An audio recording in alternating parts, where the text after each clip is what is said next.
Oui, vous ne rêvez pas, aujourd'hui nous allons voir 3 arcs incroyables tirés de ces mangas. Salut tout le monde, c'est Croxigore. Aujourd'hui, nouveau concept de vidéo où nous allons découvrir 3 arcs tirés de 3 animés différents. Alors qui dit nouveau concept dit plusieurs vidéos à ce sujet, et donc il est normal que l'on retrouve pas tous nos arcs préférés. Je vous rassure, ils seront dans bien d'autres vidéos. Bref, trêve de bavardage, il est temps de passer au premier arc. Enies Lobby. Dans cet arc, nous retrouvons nos Mugiwara bien décidés à sauver leur Nakama, Nico Robin, prisonnière de la marine, alors qu'elle s'était présentée à eux dernièrement à Water 7, pour justement se rendre à la marine en échange de laisser ses compagnons tranquilles. Mais elle se rendit compte que finalement, leur marché ne tenait plus. Mais il était déjà trop tard. Elle est de suite rendue à Enies Lobby où les pirates de plus haut rang y sont amenés afin d'être jugés. Peu avant ces événements, à Water 7, le capitaine de l'équipage, Luffy, est confronté à son tendre ami Usopp. La raison de leur combat? Eh bien, leur très cher bateau va très mal, et ils sont obligés de s'en séparer. Mais Usopp, lui, est contre cette idée, car ce bateau est un cadeau de sa meilleure amie, Kaya, et il ne compte pas s'en séparer. Nos deux amis se font alors un duel pour décider s'ils gardent le bateau. Et après un combat émotionnellement très difficile pour nos deux Nakama, c'est finalement Luffy qui remporta sa plus triste victoire, nous laissant sur une fin d'épisode les plus tristes et déchirantes du manga.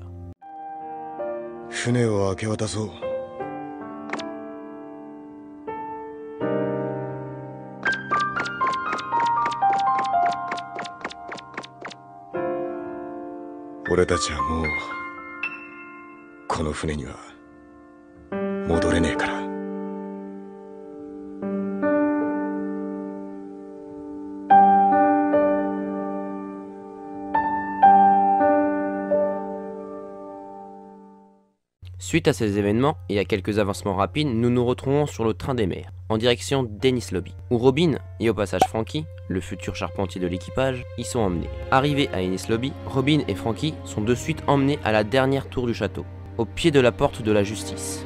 Mais derrière eux se dresse Luffy, qui de part grâce à son fruit du démon a de l'avance sur ses compagnons, mais en contrepartie doit affronter un membre du CP9. Et c'est là que Luffy nous surprendra tous, car il met en scène sa toute nouvelle botte secrète, le Gear 2.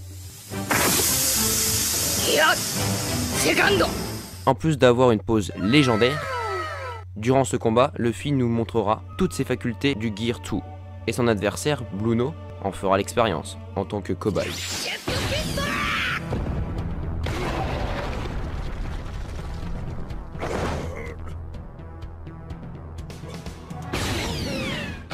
Après cette grande démonstration, tout l'équipage accompagné de Sniper King, qui se révélera par la suite d'être Usopp, le rejoignent. Et ça y est, les Mugiwara sont tous réunis. Jamais nous avons eu un tel événement se passer dans l'histoire du manga. Mais face à eux se dresse le CP9, bien décidé à remplir leur mission, et de livrer Robin à Ippelda, qui est au passage la prison la plus sécurisée du gouvernement mondial, retenant prisonniers les criminels et les pirates les plus dangereux du monde. Mais à ce moment-là de l'histoire, nous y découvrons les origines de Robin, avec son histoire, ses ennemis, ses amis, son île qui finit par être incendiée par le Buster Call, et la mort de tous ses amis, dont sa mère, une enfance bien tragique pour notre cher Nakama. Suite à cette triste histoire, Luffy déclara la guerre au gouvernement mondial, en brûlant leur drapeau. Un moment épique et inoubliable de toute la série. あの旗撃ち抜け。了解。新兵器巨大パチンコ名をかぶとその威力とくと見よう。視察ファイヤーバードスター。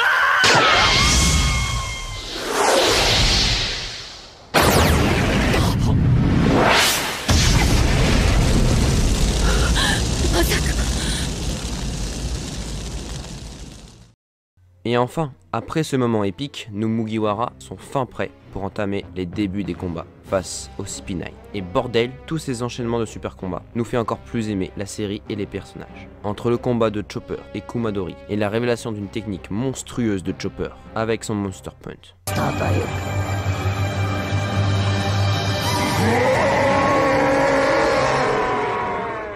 Mais les victoires, on n'en a pas eu aussi, avec la défaite de Sanji contre Khalifa, car ce dernier ne frappe pas les femmes.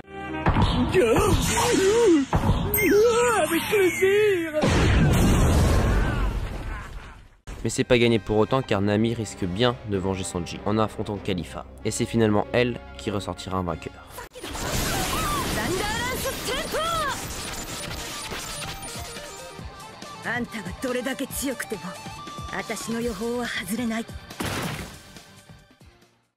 Pendant ce temps-là, Zoro et Sniper King sont confrontés à Kaku, un homme girafe, et Jabura, qui est un homme loup. Alors, oui, dit comme ça paraît un peu bizarre. Enfin bref, la particularité de ce combat, c'est que nos deux Nakama sont attachés, et donc doivent fusionner pour les tenir tête. Et ça nous donne une scène assez cocasse et légendaire, selon moi.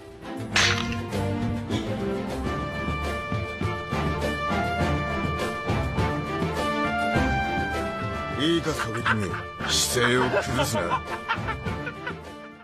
Pendant ce temps-là, un autre futur Nakama qui est lui aussi en train de se battre, je parle bien de Franky contre Fukuro, où dans ce combat, nous avons plusieurs révélations, telles que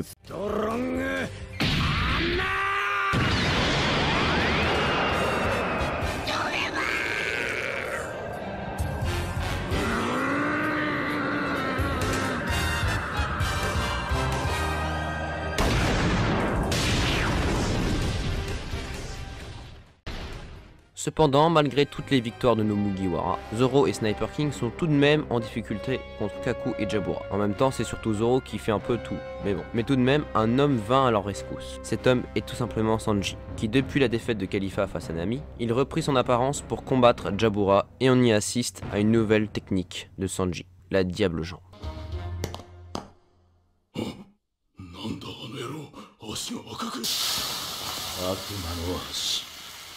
ディアブルジャンブ。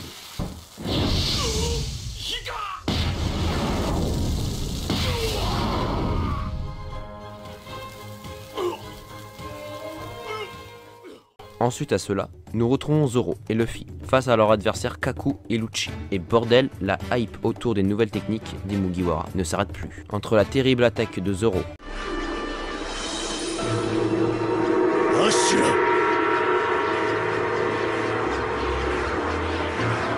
et le Gear Third de Luffy sont si épiques, mais je vous vois venir pour dire que cet arc n'a que des combats. Eh bien j'ai envie de vous dire que pas tout à fait. Il y a bien d'autres épisodes, mais juste moins intéressants à traiter en vidéo. Mais bref, quasiment tous nos Mugiwara ont réussi à mettre à terme les membres du CP9, sauf Luffy. Et c'est là que ça devient vraiment intéressant, car on va assister à, selon moi, le deuxième moment de l'arc, le plus incroyable. Je parle bien sûr de ce moment. Notre capitaine est là, à bout de force, et ne tient plus sur lui-même. Mais malgré cela, reste debout pour tenir sa promesse faite à Robin et...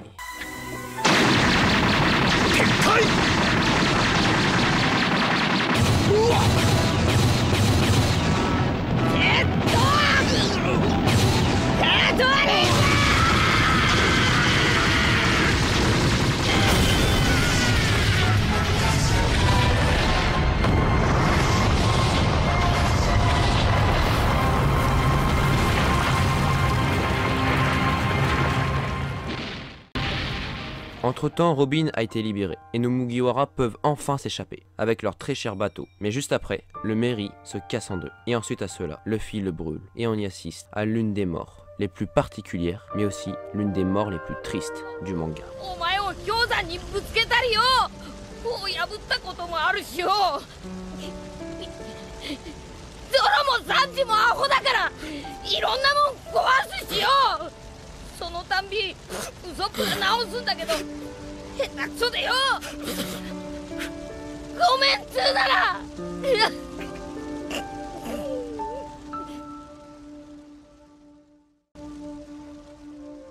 Bon voilà, j'espère que ce nouveau format de vidéo vous a plu. Elle était assez longue à écrire et à monter, mais cela en valait la peine. De plus, j'ai caché quelques petits indices dans la vidéo pour le prochain arc. Enfin bref, c'était Croxigore pour vous servir et je vous dis à bientôt pour de nouvelles vidéos. Salut!